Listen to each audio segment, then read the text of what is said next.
in the area at, what is so funny?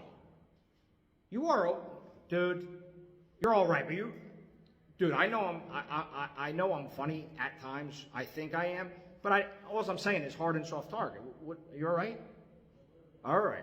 Just making sure you're all right. Is my electricity, like, keeping you in that? You're still laughing. Is it my hair, my fade? I just got a fade. You're right? All right. I got to disclose this. The other day, Kelvin came in to the office to say hi, God bless him, right? And he says, I've been different lately. He says, I haven't been busting chops that much lately. Where did I go? A class?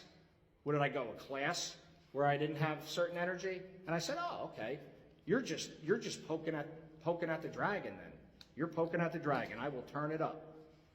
I will turn it back up to conclude our semester, Kelvin. So you basically just stepped in a hornet's nest again, Kelvin. So you keep smiling back there, and yeah.